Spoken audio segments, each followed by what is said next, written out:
शेषाद्यवंशकलशोदरिभूर्णचन्द्रम् श्रीमन्नृसिंह गुरुवर्यवदाभ्यभङ्गम् श्रीमन्नरन्तगुरुवर्य सुतम् गुणाब्धिम् सम्पत्कुमार गुरुवर्यम् अहम् प्रपद्ये।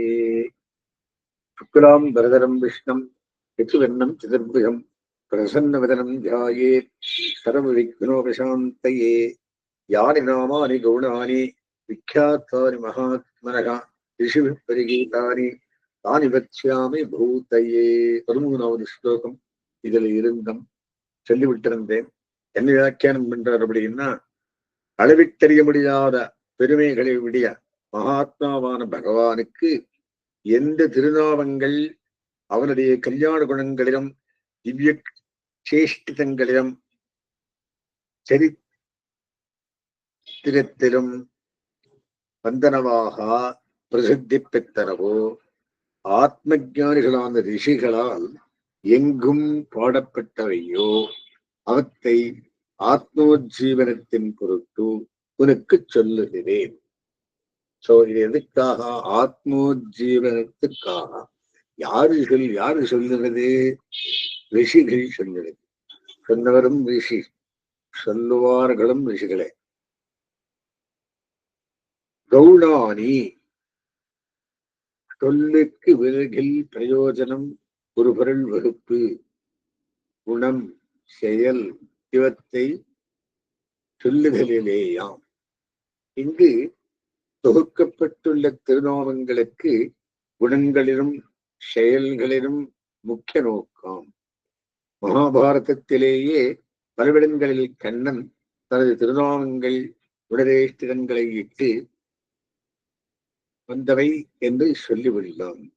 கௌணானி மமநாமானி கீர்த்திதானி கர்மார்த்தவித்தாதா என்பவை காண்க. இந்த திருநாமங்கள் அர்த்தபுஷ்டி உள்ளவை, வெறும் சப்தங்கள் அல்ல. இது கௌணானி. நெக்ஸ்ட் விக்யாத்தானி. விக்யாத்தானி என்ன? பிரசித்தமானவை.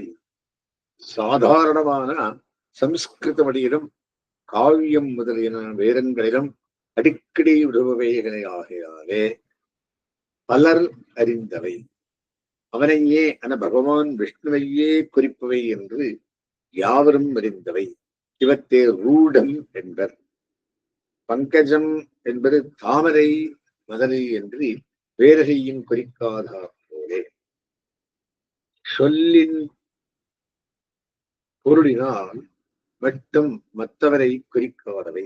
உதாரணமாக பங்கஜம் ஷேத்தில் உண்டானது, பங்கே ஜாதா. தாமரை போலவே அல்லி போன்ற மற்ற சில மலர்களும் ஷேத்தில் உண்டான போதிலும் பங்கஜம் என்ற பெயர் அவற்றை குறிப்பிடவில்லை. ஒரு சொல் பெயராக அந்த ப்ராப்பர் நேம் ஆக வேணுமானால் ஒருவனையே குறிக்க வேண்டும். விஷ்ணு, வாசுதேவன், நாராயணன் என்ற பெயர்களை குணபரமாக கொள்ளலாமாயினும் இவை பகவானுக்கு அசாதாரணமான பெயர்கள் என்று யாவரும் அறிந்ததே. நெக்ஸ்ட் ரிஷிபிஹி பரிகீதானி. ரிஷிபிஹி சுத்தியர்த்தத்தை நன்றாக அறிந்த ஆத்ம ஞானிகள். சனகர், சனத்குமாரர், சனத் சுஜாதர், நாரதர் முதலான ரிஷிகள். இவர்கள் பிரம்மனின் மானசபுத்திரர்கள். சுத்தமான சாத்விகமான மனத்துடன் சிருஷ்டிக்கப்பட்டவர்கள். வாசுதேவராயணாக என்று பிரபுத அனுபவத்தில் இணைத்து பொது போக்குபவர்கள். இவர்கள் வாசுதேவனை கானம் பண்ணின எண்ணிறந்த திருநாமங்கள் 1000 வியாசரால் தொகுக்கப்பட்டவை என்ற சகசிரநாமம். ரிஷிபிஹி பரிகீதானி. பரி எல்லா திசைகளிலும் எங்கும் பாடப்பட்டவை. பகவானிடம் அத்தியந்த ஸ்நேகபக்திகளுடன் தாய் பசுவுக்கும் கன்றுக்கும் உள்ளது போன்ற அன்புடன். கனைத்திலங்கத்தெருமை கண்டுக்கிறங்கி என்ற விடத்தில் காட்டப்பட்டது அன்பு. மிக்க அன்புடன் மனத்திற்கினிதானவைகளாக பாடப்பட்டவை. இப்படிப்பட்டவை யாவையோ யானினாமானி அவற்றுள் பல மலர்களிலும் சாரமான தேவை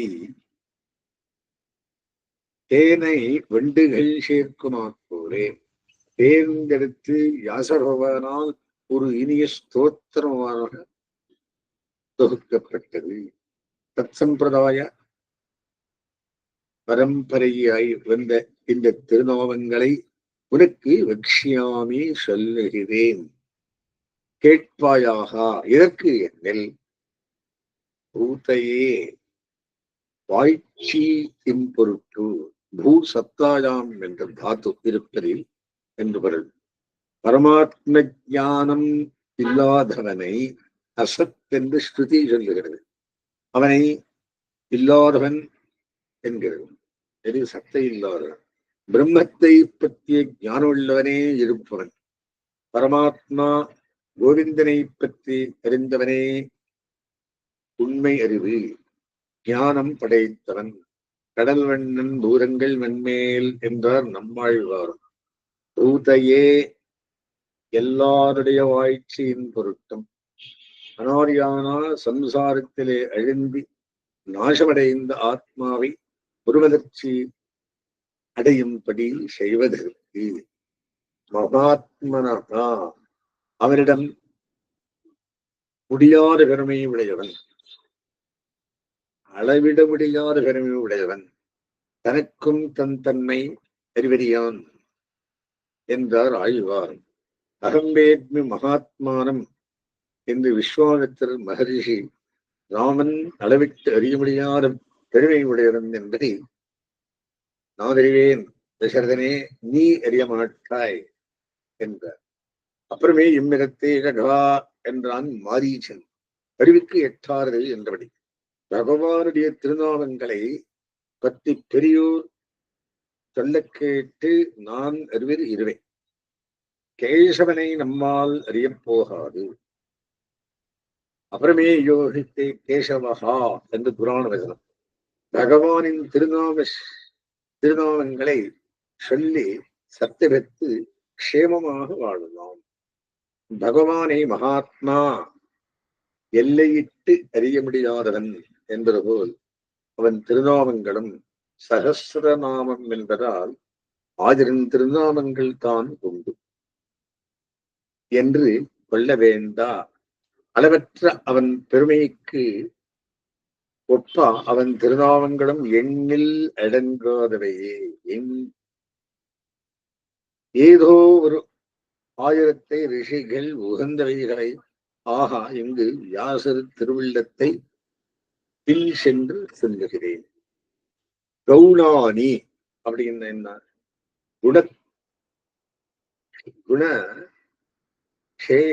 குணச்சேஷ்டிதங்களை சொல்லும் திருநாமங்கள் என்று சொல்லப்படுவதால் பரபிரம்மத்துக்கு குணங்கள் கிடையாது என்று அத்வைத பட்சத்தை பராசரவட்டர் கண்டிக்கிறார். இங்கு ஆஷ்யம் மிகவும் விரிவாக அமைந்துள்ளது. சிறிது கடினமும் கூட. சில விஷயங்களை மட்டும் எழுத முற்படுகிறேன்.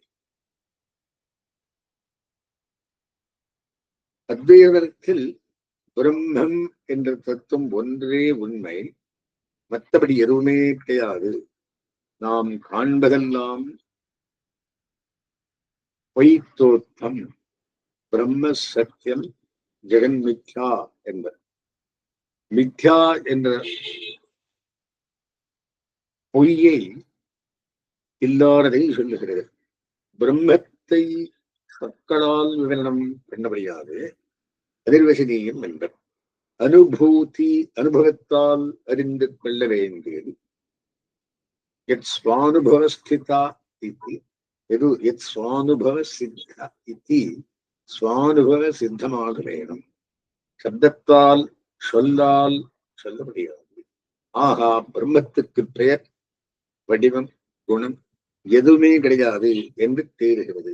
ஆனால் இங்கு பீஷ்மர் திருநாமங்களை கௌணானி என்றும் விக்யாத்தானி என்றும் சிறப்பிக்கிறார். எம்பெருமான் திருநாமங்கள் குணசம்பந்தத்தை இட்டு தள்ளப்பட்டவை, ஜெகத் பிரசித்தமானவை. அத்வைத பட்சத்தில் பிரம்மத்துக்கு 2 நிலைகளை சொல்லுகிறார்கள். பாரமார்த்திகம் என்பதே உண்மை, மேலான உயர்ந்த நிலையது. அனிர்வசனீயத்தை மக்களை இட்டு விவகரிப்பது வியாபகாரிக தசை.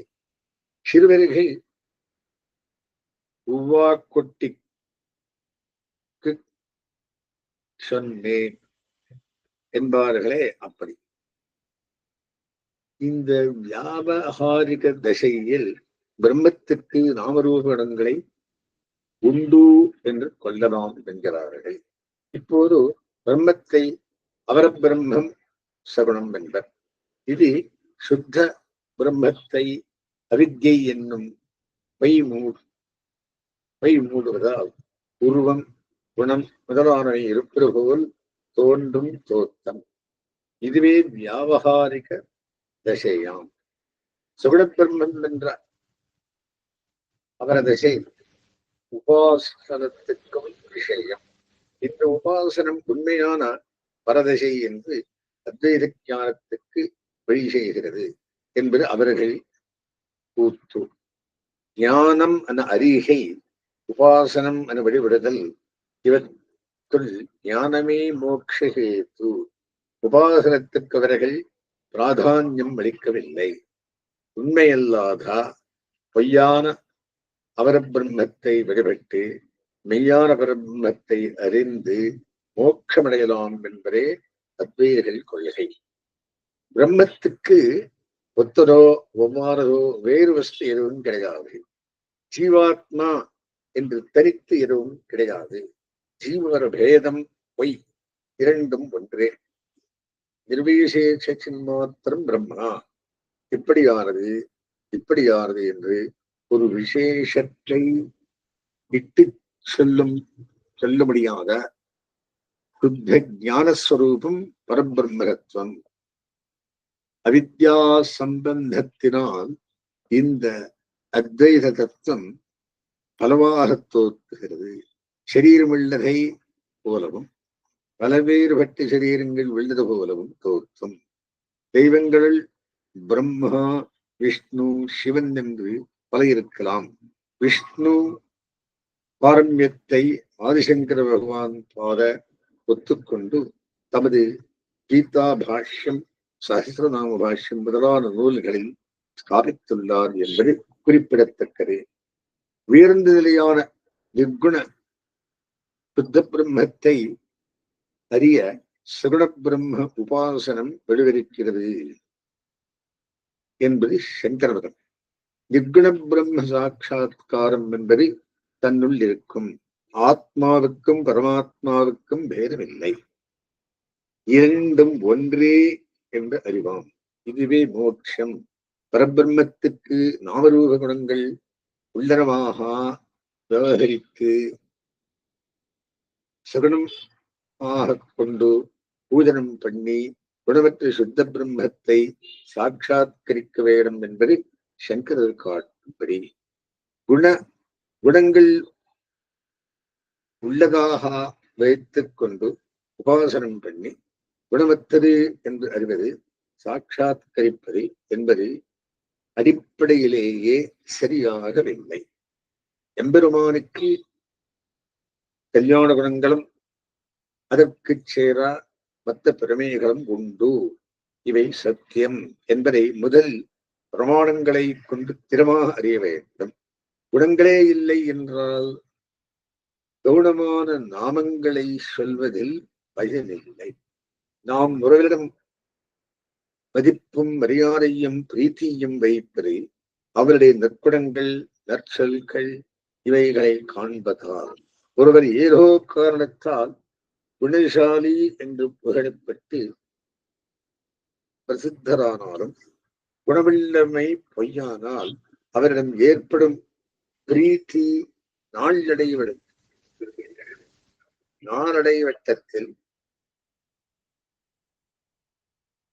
நாளாவட்டத்தில் குறைந்து இல்லையாம் விடும்.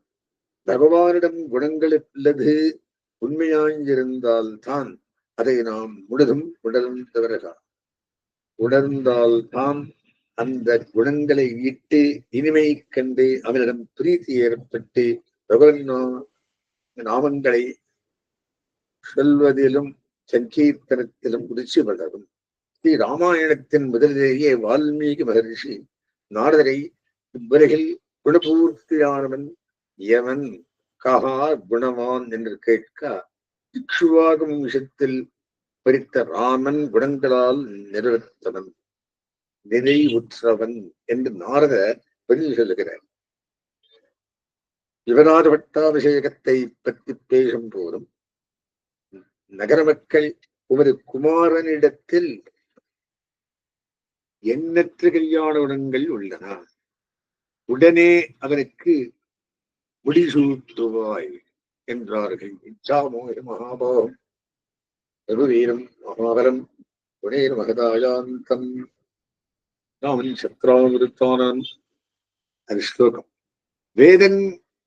வேதாந்தங்களில் பகவானுக்கு குணங்களே இல்லை என்று தேறிவிட்டால் யாருக்கும் திருநாம சங்கீர்த்தனத்தில் ருசி ஏற்படாமல் போய்விடும்.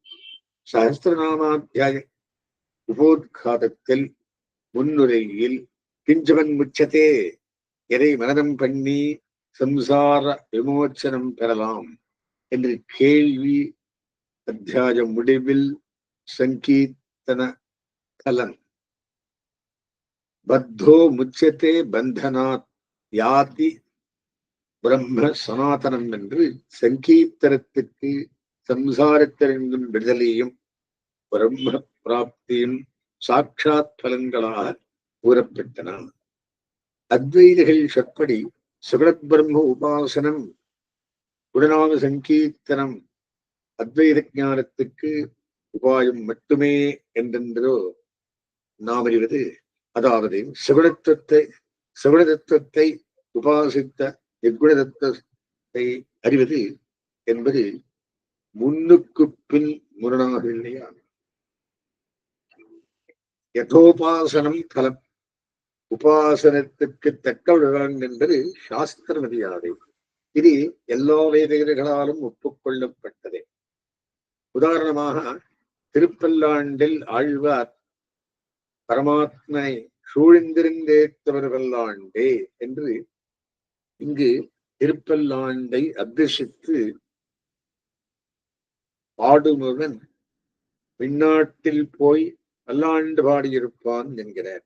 இதுபோல திருவள்ளுக்கேத்தை முதலான கைங்கரியங்களுக்கும் பலனாம். இப்படி பார்த்தால் சகுண பிரம்ம உபாசனம் குணவிசிஷ்டமான பிரம்மத்தை சாட்சாத்கரிக்கவே பயன்படும். நிர்குண பிரம்ம ஞானத்துக்கு எப்படி உபயோகப்படும்? சஹஸ்ரநாம பட்டனத்துக்கு பலஸ்திதியில் பல அர்வாச்சீன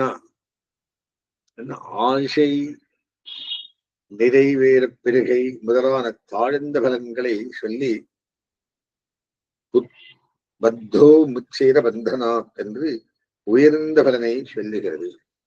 பொய்யே சொல்பவ எப்படி சத்தியமே உள்ள லோகத்தை அடைய முடியாதோ அப்படி சுகுணோபாசனம் நிர்குணத்தினிடம் கொண்டு செல்லாது.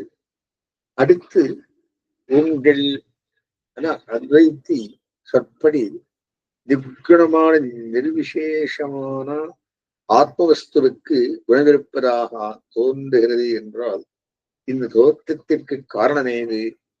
அவித்யா சம்பந்தம் என்ற உபாதி என்கிறீர்கள். அதாவது தன்படியாக வரணம் நாத்தம் இரும்பில்லாத தெரிந்த நீர் வரணங்களில் வாசனை திரவியத்தின் சேர்க்கையினால் நிறம் மனமுள்ளதாக மாறுவது போல நிர்குண நிர்விசேஷ பிரம்மம் இதர சம்பந்தத்தினால் அவித்யா சம்பந்தத்தினால் விசேஷம் உள்ளதாக தோற்றும் அளிக்கிறது என்கிறீர்கள். ஸ்துதி பிரம்மத்தை அந்த பிரவிட்ட சாஸ்திராதனாம் சர்வாத்மா எல்லா ஜீவராசிகளிலும் புகுந்து நியமித்து நடத்துவதாக கோஷிக்கிறது.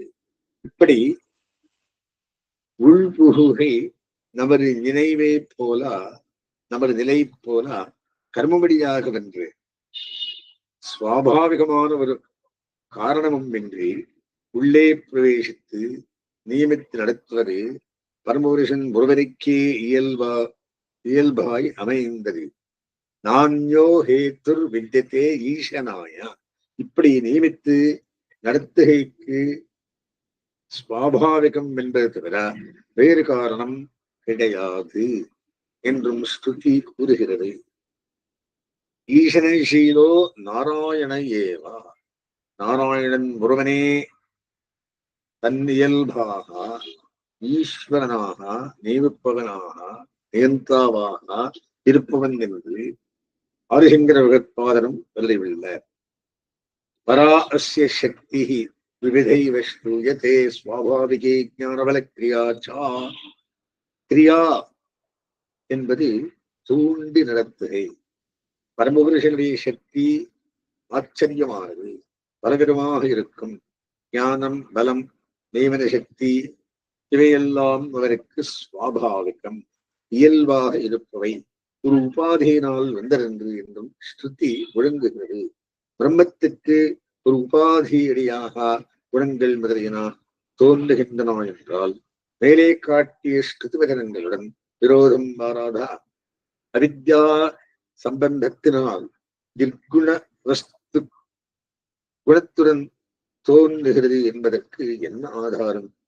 ஸ்ருதி விரோதத்தை எப்படி சமன்வயப்படுத்துவது? எங்கும் ஒரு பட்சத்தை ஸ்தாபிப்பவர் பிரமாணங்களையும் அத்தை அனுசரித்த யுக்திகளையும் உருவி கொண்டு ஸ்தாபிக்க வேண்டும். மனதில் தோன்றியபடி யுக்திவாதங்களை செய்யக்கூடாது. மேலும் எதிரியின் பட்சத்தின் பிராமணிகமான வேதம், வேரோப பிரம்மணங்கள் இவற்றிற்கு சேர்ந்தவையான வாதமில்லை என்றும் ஸ்தாபிக்க வேண்டும். அத்வைத்தியை குறித்த கேள்வி பிரம்மத்துக்கு அவித்யா சம்பந்தத்தினால் குணமுள்ளது போல தோற்றமளிப்பதாக சொல்லுகிறீர்களே, இந்த அவித்யா என்பது பிரம்மத்தை போல சத்தியமா?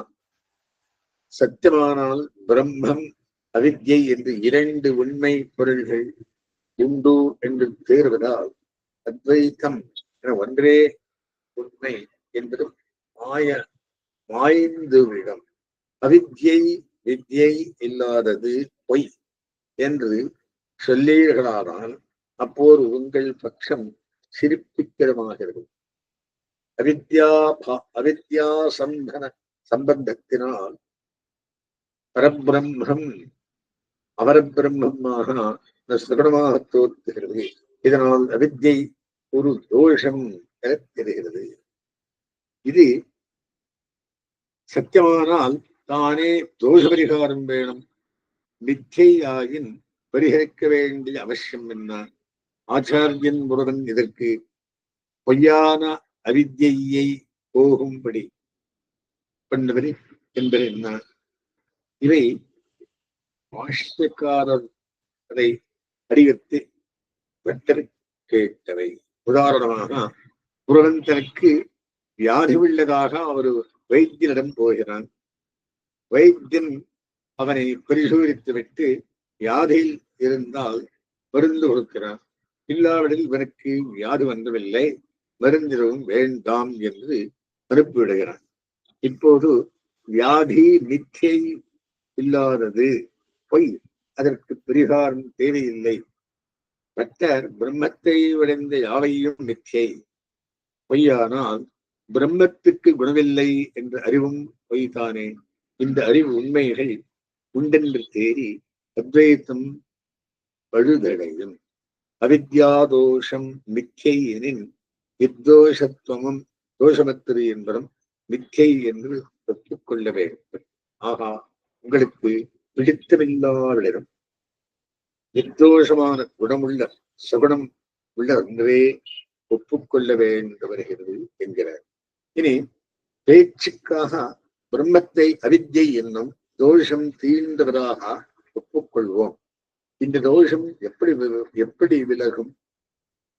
வியாதியுள்ளவனுக்கு வைத்தியன் மருந்து கொடுத்து வியாதியை போக்குகிறான்.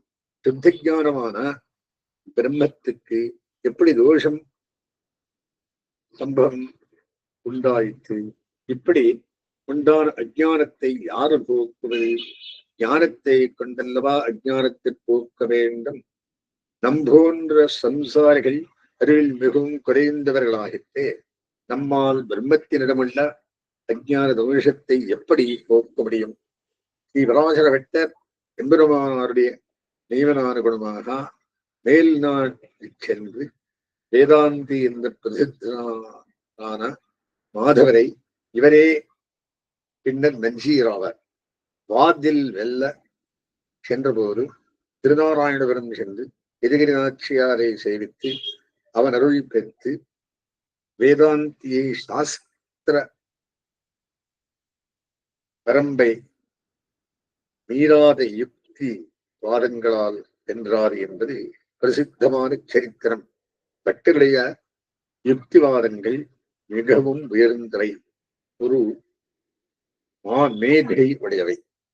வேதாந்தங்களில் உபனிஷத்துக்களில் நிர்குண வாக்கியங்கள் மட்டுமே இருந்தால் வைதிகர்களை அனைவரும் இதையே உண்மை நிலை என்று ஒப்புக்கொள்ள வேண்டும். ஆனால் பிரம்மத்துக்கு குணமுண்டு என்று கோஷிக்கும் சகுண வாக்கியங்கள் பல உண்டு.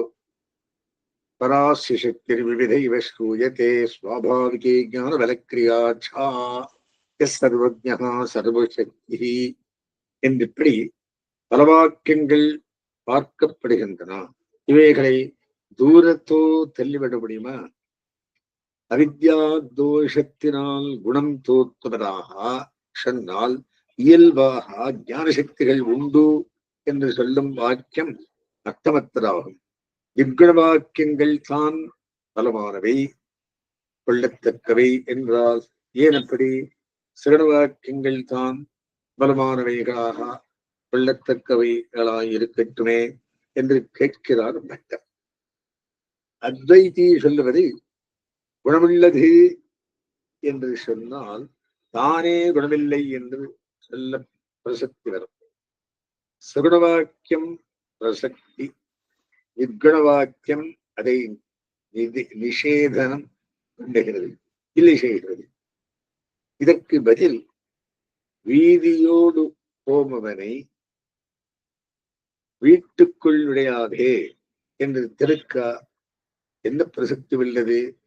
நுழைய முயலுபவனை தடுப்பதில் அர்த்தம் உண்டு. நேரே போமவனை தடுத்து நுழையாதே என்று நிஷேதிப்பதற்கு என்ன அர்த்தம் உண்டு? சகுனம் என்று பிரசக்தியை ஏன் சாஸ்திரம் கொண்டு விட்டு கொண்டு பின்னர் நிஷேதிக்க வேணும்? இது என்ன தலையெழுத்து? சேத்தை பூசிக்கொள்வாரின் அதை சிரமப்பட்டு அலம்புவான் ஏன்? பிரசக்தி பிரத்யட்சமானால், உண்மையானால் அதை நிஷேதிக்க வேண்டியது அவசியம். நிஷேதம் பயனுள்ளதாகிறது. பிரசக்தி நிஷேதம் என்று இரண்டையும் சாஸ்திரமே கொண்டு விட்டு கொள்ளுமா? நிர்குண ஸ்ருதிகள் தான் பிரபலம் என்பதற்கு அத்வைதர்கள் இதை ஒரு காரணம் சொல்லுகின்றனர். பூர்வமீமாசையில் யாகங்களில் வெளிப்படி செய்ய முடியாமல் தவறேற்பட்டால் அதற்கு பிராயச்சித்தமாக என்ன செய்ய வேண்டும் என்று விசாரத்தில் அவச்சேதன்யாயம் என்றொன்று நிச்சயிக்கப்படுகிறது. இரண்டு தோஷங்கள் ஏற்பட்டால் இவை ஒரே சமயத்தில் ஆனால் பிரபல தோஷத்துக்கு பரிகாரமும், ஒன்றின் பின் ஒன்றானால் இரண்டாவது தோஷத்துக்கு பரிகாரம் பண்ண சொல்லுகிறது. இந்த நியமனத்தை காட்டி பூர்வத்தை விட முதலதை விட உத்தரம் என பின்னது பிரபலம். பூர்வ வாக்கியமான சிறுவாக்கியத்தை விட உத்தரமான பின்னதான நிர்குண வாக்கியம் பிரபலம் என்று அத்வைதவாதம். அத்தருக்கு பதிலளிக்கையில் இந்த நியாயம் இங்கு ஏறாது என்று கூறி அப்படியே சேரும் என்றாலும் எது பூர்வம் எது உத்தரம் என்று யார் நிச்சயிப்பது? யுக்கடம் பூர்வமாயும் சகுணம் தான் உத்தரமாயும் ஒத்துக் கொள்வோமே என்கிறார். மேலும் இங்கு சொல்லப்பட்ட வசனங்கள் விரோதம் என்றும் இல்லையே. எது பிரபலம் எது துர்பலம் என்று தீர்மானிக்கா என்று சொல்லுகிறார். தூண் இருக்கிறது படமில்லை என்ற இரு வசனங்களை உதாரணமாக எடுத்தால், தூணு அருகில் படமில்லை என்றால் விரோதமில்லாமல் சேர்ந்துவிடும். இதே போல பெட்டி இருக்கிறது படமில்லை என்றால் பெட்டியில் படமில்லை என்று பொருள் என்றால் சரியாக விடுகிறது. குணமுண்டு என்பதும் குணமில்லை என்பதும் பரஸ்பர விரோதம் என்று நிற்குணம் என்றால் குணமே இல்லை என்று ஏன் கொள்ள வேண்டும்? தேஜமான தோஷம் என்னம்படியான குணங்கள் இல்லை என்றும் மங்களமான கல்யாண குணங்கள் உண்டு என்றும் அர்த்தம் கொண்டால் இரண்டு வாக்கியங்களும் சமன்வயம் ஆகின்றன, சேர்ந்து விடுகின்றன. இதை வேதமே காட்டுகிறது. அபகரபாப்மா விதரோ விமிருத்யுரு சத்தியசங்கல்பா என்று தோஷமில்லாதவன் ஜரையில்லாதவன் முடிவில்லாதவன் என்று இன்மையை முதலில் சொல்லிவிட்டு பின்னர் உண்மையான விருப்பம் உடையவன்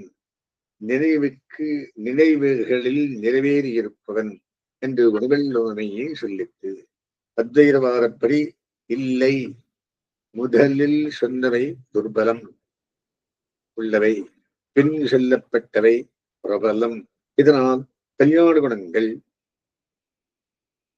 உள்ளமையே தேரித்து மேலும் தோஷமில்லை, குணங்களே உண்டு என்பதையே இவை சொல்லுகையால் ஒன்றுக்கொன்று விரோதமில்லை என்பது தெளிவாயிற்று.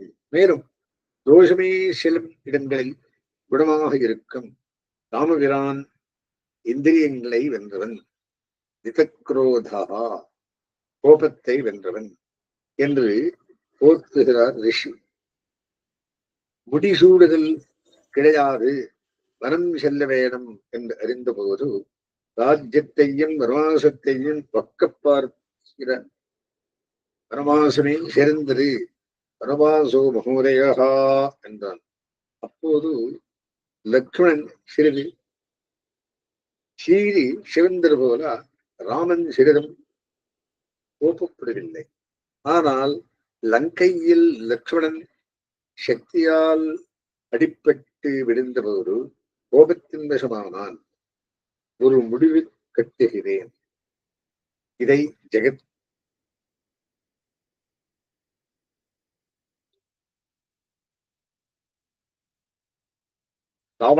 ராமனோ இல்லாததாக ஆகட்டும் என்றான். பொதுவாக குணமாக எடுக்கப்பட்டதே இடமில்லாதவிடத்தில் காட்டப்பட்டால் தோஷமாகிறது. அஸ்தானே ஸ்நேக காருண்யா என்ற உத்தரவுக்கு இதுவே தோஷமாயிற்று.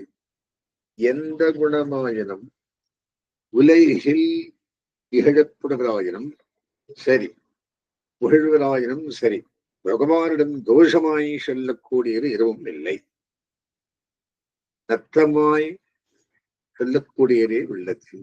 மேலும் அத்வைத பட்சத்தில் பிரம்மத்தை தவிர்த்து மற்றெல்லாவற்றையும் நிச்சை பொய் என்பதால் குணமுண்டு என்பது எப்படி பொய்யாகிறதோ அப்படியே குணமில்லை என்பதும் பொய்யாகவே நிற்கும்.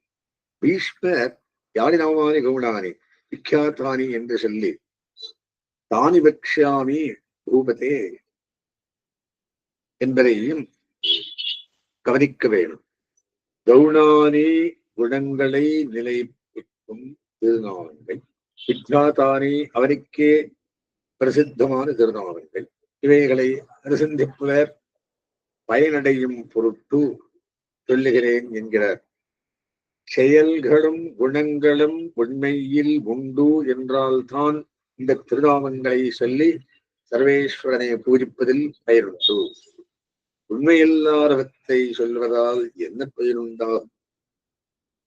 துவைத்தாத்வைத விசிஷ்டாத்வைத சித்தாந்தங்கள் மூன்றும் வைதிக சித்தாந்தங்கள், வேதத்தை பிரமாணமாக கொண்டவை. பிராணிஹிம்சை கூடாது என்பது பொது விதி. வேதத்தில் யாகபசுவை சில விதைகளை அனுசரித்து கொல்லும்படி விதித்துள்ளது. சாஸ்திர விதி உள்ளதால் இந்த ஹிம்சை பாபமாக, மேலும் யாகத்தில் சொல்லப்படும் பிராணிக்கும் நற்கரி உண்டு என்று சாஸ்திரமே சொல்லதாலும் இந்த ஹிம்சை பொது விதியில் சேராது. ஸ்ரீ பாகவதத்தில் சுகமகரிஷி நம்மை துன்புறுத்தும் கொசு, எறும்பு முதலான ஐஞ்சந்துக்களையும் அவை பிறருக்கு துன்பம் விளைவிக்கிறோம் என்று அறிந்து செய்யாமையால் அவற்றை ஹிம்சிப்பதை யுத்தம் என்று கூடியவரை அவை நம்மை அண்டாமல் பார்த்து கொள்ள வேண்டும் என்றே கூறுகிறார். இதனால் பிராணிஹிம்சை கூடாது என்று பொது விதி. யாகத்தில் போல தடையில்லாத இடங்களிலெல்லாம் கடைபிடிக்காது தடை பிடித்தராக வேண்டும். நிஷேதம், தடை, இந்த விசேஷத்தை விட்டுவிட்டு ஒரு விதியை அனுஷ்டிக்க வேணும். இது சாஸ்திரவதியாக எல்லா வைதிகர்களும் சம்மதிப்பது. இதுபோல் குண விஷயத்திலும் குணங்கள் உண்டு என்றும் குணங்கள் இல்லை என்றும் சாஸ்திரம் சொன்னால் கல்யாண குணங்கள் அவகுணங்கள் இல்லை என்று நான் சொல்ல வேண்டும். ஸ்ருதி, பராசரன், வேதவியாசர் போன்ற மகரிஷிகளின் வாக்கியங்களை எல்லாமே நமக்கு பிரமாணங்கள். எதையும் தள்ளிவிட முடியாது. ஒரே வாக்கியத்தில் ஹேயகுணங்களை கழித்து கல்யாண குணங்களை உள்ளதாக செல்லுவில்லபடியால் அவகுணமின்மை நற்குணம் உள்ளமை சொல்லப்பட்டதாகிறது. தேஜகுணம் பிரபலமாக உடையவனை குணஹீனன் என்பர். அதனால் அவன் குணமே இல்லாதவன் என்று பொருளாகாது.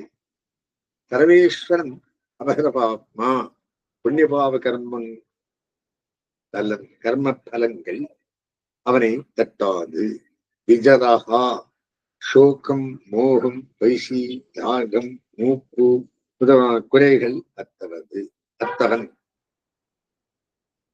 விமிருத்யுஹோ விஷோகா, இறக்காதவன், ஆனந்தமயன், மேரும்பவன், சத்தியகாமன், சத்தியசங்கல்பன். இவை அவனது ஒப்பற்ற பெருமைகள். குறைகள் அற்றவன் என்ற ஸ்ருதி அவனது ஒப்பற்ற பெருமைகளை கூடவே பேசுகிறது. இதை ஒட்டி மகரிஷிகளும் அவரது பெருமைகளை ஸ்தாபித்துள்ள சாரீரிக சாஸ்திரத்தில் குணோபசம்ஹார பாதத்தில் பிரம்ம வித்யைகள் பரபிரம்மத்தை ஒவ்வொரு குணத்தை இட்டு தியானத்திற்கு விஷயமாக சொல்லுகையால் பிரம்மத்துக்கு கல்யாண குணங்கள் பல உண்டு என்று ஸ்தாபிக்கப்படுகிறது. விஷ்ணு புராணத்தில் பிரகிருத்தியில் உள்ள சத்வார் குணங்கள் உட்குணக்கலப்பு பகவானிடம் கிடையாது என்று தெளிவுடன் சொல்லி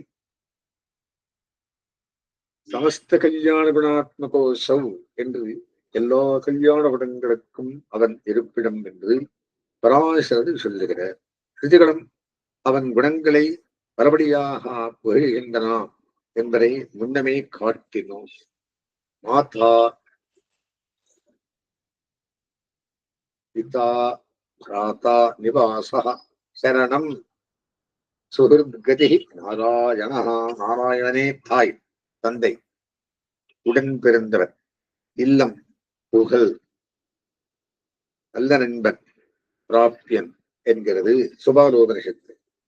அவனுடைய ஆனந்தத்தை அளவிற்கறிய முடியாமல் ஏதோ வாச்சோ நிவர்த்தந்தே அப்ரா ஆப்ய மனசா சகா என்று வாக்குக்கும் மரத்திற்கும் எட்டாமையால் வாக்கு மேலும் கீழுமாக போய் வந்து கொண்டுகிறது என்கிறது தைத்திரியம்.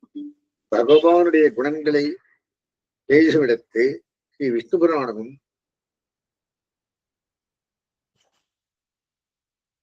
சுத்தே மகாவிபூத்தியாக்கியே பரிசுத்தமான அளவற்ற விபூத்தி ஐஸ்வர்யங்களை உடையவன் என்கிறது. மகாபாரதம் சபா பருவத்தில் பீஷ்மர் நான் கத்தெறிந்த பல பெயோர்களை அடிபணிந்து கத்தது இதுவே. சௌரி என ஹரியே புகழத்தக்க குணங்களை இட்டு வணங்கி பூஜிக்கத் தகுந்தவன் என்கிறார். கண்ணனும் என்னை விட மேலான தத்துவம் எதுவும் இல்லை என்று ஸ்ரீ கீதையில் இறை செய்தான். திருமேனி குணங்கள் இவற்றுடன் கூடிய கண்ணனின் பேச்சு இது இதுவும் பீஷ்மர் வாக்கு கர்ணப்பருவத்தில் வருது.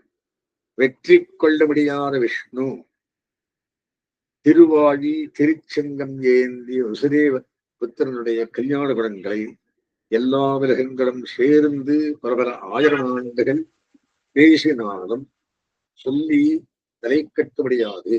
இப்படியே ஸ்ரீ வராக புராணம், மத்ஸ்ய புராணம், விஷ்ணு தர்மம் முதலானவைகளும் பேசுகின்றன. பிரம்மத்தை சுத்த சைத்தன்யம் அறிவு மட்டுமே என்பது அத்வைதிகள். அறிவு அறிபவன், அறியப்படும் பொருள், அறிவுக்கு விஷயம், அறிவுக்கு சாதனம் என்ற நடைமுறையில் அனுபவத்தில் 4 விஷயம் உள்ளவராக காண்கிறோம்.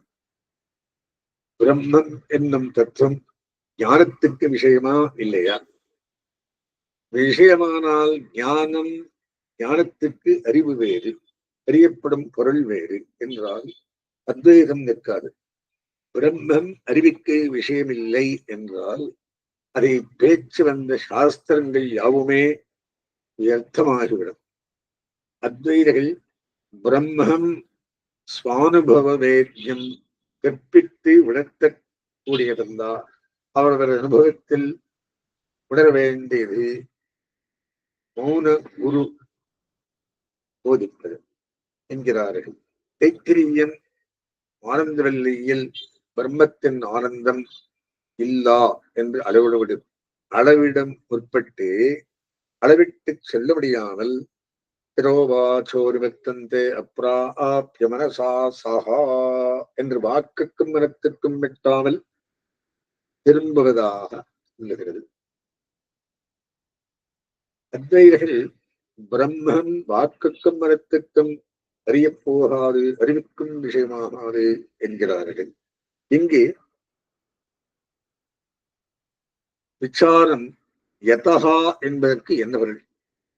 வாக்கும் மனமும் எங்கிருந்து திரும்பித்து இவ்வளவு என்று அளவிட்டு அறிய முடியாமல் திரும்பினார். அளவிட்டறிய முடியவில்லை என்றல்லவா பொருள். அறவே முடியாது, அறிவுக்கு விஷயமாகாது என்று எப்படி பொருள் கூறலாம்? ஆனந்தம் பிரம்மணோ வித்வான் நிபுவேதி பிரச்சனேதி என்னும் விபரிசம் போரித்து பிரம்மானந்தத்தை அறிபவன் அறிந்தவன் எதற்கும் பயப்படுவதில்லை என்று பொருள். அறிபவன் என்று சொன்னதா அறிவுக்கு விஷயம் கொண்டுள்ளதாகத்தானே சேர்வுகிறது. ஆனந்தவல்லி பிரம்மத்தின் ஆனந்தத்தை அறிவதாக முற்பட்டு பல அளவு சொல்லுகளை கொண்டு அளக்க முயன்று அளவிட்டு சொற்களால் சொல்ல முடியவில்லை என்றல்லவா திரும்பித்து சாரீர சாஸ்திரம் முதல் முன்னமே அதாதோ பிரம்ம ஜிக்ஞாசா என்று பிரம்மத்தை அறிவதில் முற்படுகிறது. ஞாதும் மிச்சா ஜிக்ஞாசா அறிவதில் ஆவல், ஆசை எங்கு விஷயம். மேலும் சாஸ்திரம் கொண்டே அறிய வேண்டும் என்றும் சாரீரகம் ஸ்தாபித்தபடியால் பிரம்மத்தை அறியும் முயற்சியில் புறப்பட்டு இந்தபடியானது என்று எல்லையிட்டு அறிய முடியாமல் திரும்பித்து என்பதே பொருள் கொள்ள வேண்டும். அறிவிக்கு விஷயம் என்று என்றால் பிரம்மன் துச்சம் இல்லாத கற்பனைக்கு விஷயமான பொருளாகி விடாதா? நான் வேதவின் மனுதே தம் முருகன் தம் வேதம் கற்காதவன் அவனுடைய பெருமையை அறியமாட்டான் என்று ஸ்ருதி உபதரித்தால் அவன் பிரம்மம் கல்விக்கு அறிவிக்கு விஷயம் என்று தெளிவாக அறிய வைக்கிறது. நயத்திரநாத வித்யந்தே நாமா ஜாத்தியாதி கல்பனாமா என்றும் அதே ரூபம் நிஷாக்காரோ ததாபுருஷாக்காரா அத்தானாந்தம் பிரகாஷே என்னும் பிரமாணங்கள் உள்ளன. சுவாமி திருநாமம் ஜாதி முதலிய கற்பனைகளை உம்மிடம் காணப்படவில்லை, உனக்கு ரூபம் முதலானவை கிடையாது என்றும் இவை சொல்வதால் பரவனுக்கு நாமரூபம் கிடையாது என்பர். இப்படி சொல்வது தவறு. ஏ நாதா என்று அழைப்பதால் திருநாமம் உண்டு என்றும் அவன் சர்வஸ்வாமி என்றும் தெளிவாகிறது. கல்பனாகா என்பதால் கற்பனை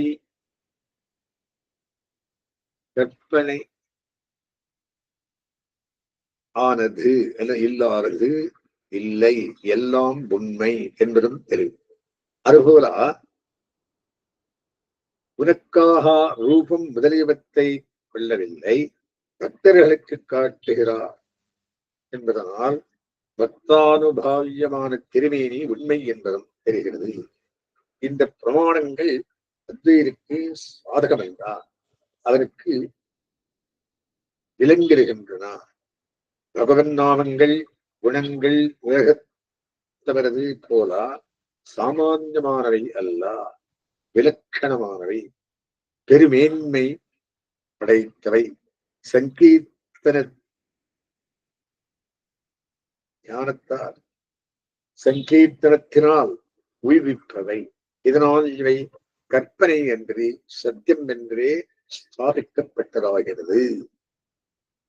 நாமகர்மஸ்வரூபாணி நபரிச்சேத கோச்சரை யஸ்யாகில பிரமாணானி ஸ்ரீவிஷ்ணு தத்பகஸ்தவா அஸ்மத்குருசமாரம்பாம் யதிசேகரமத்தியமாம் லக்ஷ்மீவல்லபர்யந்தாம் வந்தே குருபரம்பராம்.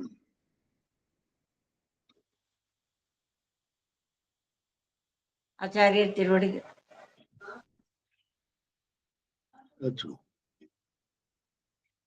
ஆச்சாரியர் திருவடிகளே சரணம். ஒரு நிமிஷம்.